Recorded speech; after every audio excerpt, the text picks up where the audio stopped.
इसके क्वेश्चन को भी। संविधान अनुच्छेद 356 और मणिपुर की कहानी। एक समय की बात है, एक गांव जिसका नाम था संविधानपुर। गांव लिख लीजिएगा, संविधानपुर यानी कॉन्स्टिट्यूशनलपुर। संविधानपुर गांव का नाम ही था, ठीक है ना। संविधानपुर गांव का नाम था यहां पर आप, जहां हर निर्णय एक लिखित नियमावली से, जिसे संविधान कहा जाता था, के अनुसार होता था, यानी निर्णय कॉन्स्टिट्यूशन जैसा अपना बना। इस गांव में एक सरपंच था जिसे राष्ट्रपति कहा जाता था। अब आप कनेक्ट करिए। और हर मोहल्ले में यानी राज्य में मुखिया थे जिन्हें राज्य सरकार कहा जाता था। यह नियमावली यानी संविधान कहती थी कि अगर किसी मोहल्ले में यानी राज्य में मुखिया यानी राज्य सरकार और उसका हेड ठीक से काम ना कर पाए तो सरपंच यानी राष्ट्रपति को उस मोहल्ले का कामकाज संभालने का अधिकार है। इसे अनुच्छेद 356 कहा जाता है। आई होप 356 आप समझ गए। अब आता है अनुच्छेद 356 का जन्म कैसे हुआ और संविधान सभा में इस पर क्या बहस हुई।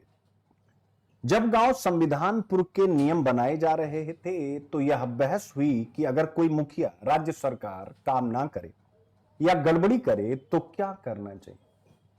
Doctor B R. अम्बेडकर ने कहा, हमें एक प्रावधान चाहिए ताकि अगर कोई मुखिया अपने काम में असफल हो तो सरपंच जिम्मेदारी ले सके, यानी राष्ट्रपति जिम्मेदारी ले सके। एच बी कामत साहब ने इसका विरोध करते हुए कहा, यह सरपंच को बहुत ज्यादा अधिकार दे देगा, जो गलत है। अल्लादी कृष्ण स्वामी अय्यर ने समर्थन किया और कहा, अगर मोहल्ले में अराजकता हो यानी राज्य में अराजकता हो और मुखिया यानी सीएम और उनका प्रशासन विफल हो जाए तो सरपंच यानी राष्ट्रपति को हस्तक्षेप करना होगा। बहस के बाद आर्टिकल 356 को नियमावली में यानी संविधान में शामिल कर लिया गया। यह तय हुआ कि सरपंच को यह अधिकार तभी मिलेगा यानी राष्ट्रपति तभी लगा पाएगा 356 जब मोहल्ले में यानी राज्य में कॉन्स्टिट्यूशनल मशीनरी संवैधानिक तंत्र पूरी तरह विफल हो जाए। अब आता है इसका उपयोग और दुरुपयोग का विषय, वो भी हम लोग सीख लेते हैं। तो संविधान लागू होने के बाद इस अनुच्छेद का इस्तेमाल कई बार हुआ, लेकिन जल्दी ही इसका राजनीतिक यानी पॉलिटिकल दुरुपयोग भी शुरू हुआ। पॉलिटिकल दुरुपयोग सबसे पहले 1960 और 70 के डिकेड में हुआ। इंदिरा गांधी के दौर में कई बार विपक्षी पार्टियों की राज्य सरकारों को हटाने के लिए इसका दुरुपयोग किया गया। एग्जाम्पल के लिए 1977 में जनता पार्टी की सरकार बनने के बाद कई राज्यों में कांग्रेस को हटाया गया, यानी आप देख सकते हैं। तो पहले विपक्षियों को हटाया गया, लेकिन जब जनता पार्टी सत्ता में आई उसने भी टिट फॉर टैट किया। यह दौर बताता है यानी 1960-70 का दशक बताता है कि अनुच्छेद 356 का उद्देश्य राज्यों में शांति बहाल करना था, लेकिन इसे राजनीतिक हथियार पॉलिटिकल वेपन्स के रूप में इस्तेमाल किया गया। आप कहेंगे सर फिर बदलाव कैसे आया। एस.आर. बोम्मई केस लिख लीजिएगा। एस.आर. बोम्मई केस एक बड़ा मोड़। 1994 में एक घटना ने संविधानपुर के इस नियम यानी 356 में बड़ा बदलाव किया। कर्नाटक के एक मोहल्ले यानी राज्य कर्नाटक राज्य में एस.आर. बोम्मई नाम के मुखिया को हटाया गया। उन्होंने इसे यानी सीएम को हटा दिया गया। उन्होंने इसे सरपंच के निर्णय के खिलाफ यानी जो राष्ट्रपति का डिसीजन था उनको हटाने का न्यायालय में चुनौती दी। सुप्रीम कोर्ट का फैसला आता है कि आर्टिकल 356 का उपयोग तभी होगा जब संवैधानिक तंत्र पूरी तरह से विफल हो जाए। पॉइंट नोट कर लीजिएगा, कब लगाया जाना चाहिए। पहला कि जब संवैधानिक तंत्र पूरी तरह विफल हो, एस.आर. बोम्मई केस में सुप्रीम कोर्ट। दूसरा, राष्ट्रपति का निर्णय कुछ भी हो उसकी जुडिशियल रिव्यू की जा सकती है। तो जुडिशियल रिव्यू की ताकत अगर अलग से प्रश्न में आए तो उसमें एस.आर. बोम्मई केस ने जुडिशियल रिव्यू की ताकत बढ़ाई, ये भी आप लिख लीजिएगा।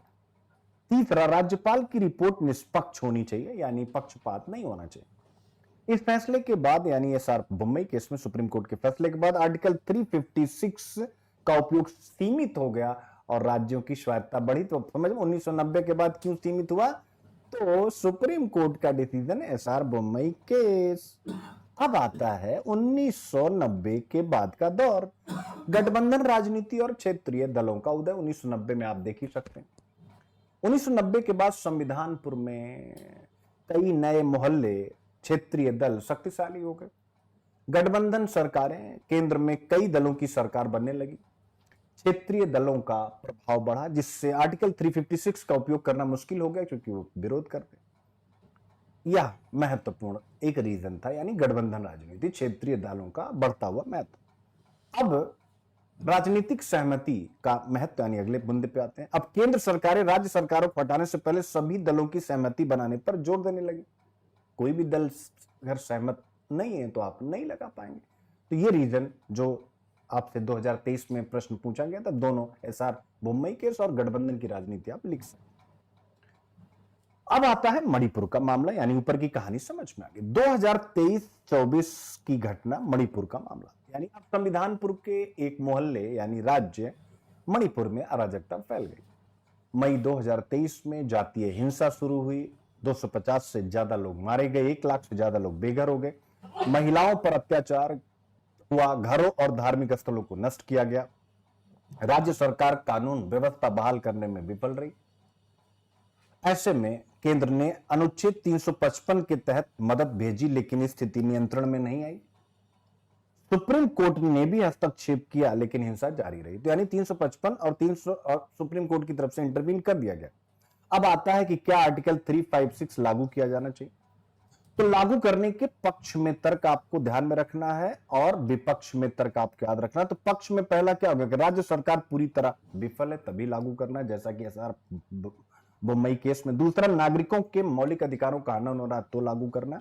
और तीसरा, ऑब्वियस है, केंद्र नैतिक कर्तव्य के तहत इसका अनुपालन करे। लागू ना करने के पक्ष में तर्क, अनुच्छेद 356 का दुरुपयोग करने का एक पुराना इतिहास रहा है। दूसरा, इससे लागू करने में राज्य और जनता के मध्य असंतोष बढ़ सकता, मैंने आपको पहले बताया। और ये समस्या का स्थायी समाधान नहीं है। समस्या का स्थायी समाधान संवाद और सुलह है, डायलॉग और सुलह करना है, याद रखिएगा। अब आता है सबक और आगे की राह। तो ऐसे में संविधानपुर को अब यह समझना होगा कि अनुच्छेद 356 land of the last resort, यानी अंतिम उपाय के रूप में ही होना चाहिए। तो अंतिम उपाय के रूप में तो क्या होना चाहिए? संवाद यानी डायलॉग। राज्य और केंद्र सरकार के बीच संवाद हो, बेहतर समन्वय बने। न्यायपालिका को भी तेजी से हस्तक्षेप करना चाहिए और राज्य सरकार को अपनी क्षमता बढ़ा करके गवर्नेंस सुनिश्चित करना चाहिए। आई होप आप समझ गए। Point is clear. अब एक कविता भी मैं यहां सुना देता हूं जिससे आप बहुत अच्छे से इसको समझ पाए, और इस कविता को आप जरूर यूज करिएगा अगर कोई निबंध आता है। संविधान कहे मैं हूं महान, हर संकट में दूं समाधान। संविधान कहे मैं हूं महान, हर संकट में दूं समाधान। अनुच्छेद 356 का नाम जो सुनो, संघवाद का दीप जलाओ और उसको उसी के अनुसार चुनो, यानी संघवाद के अनुसार चुनो। जब राज्य विफल हो जाए असमर्थ, राष्ट्रपति संभाले हर कर्तव्य का अर्थ, हर कर्तव्य का अर्थ। पर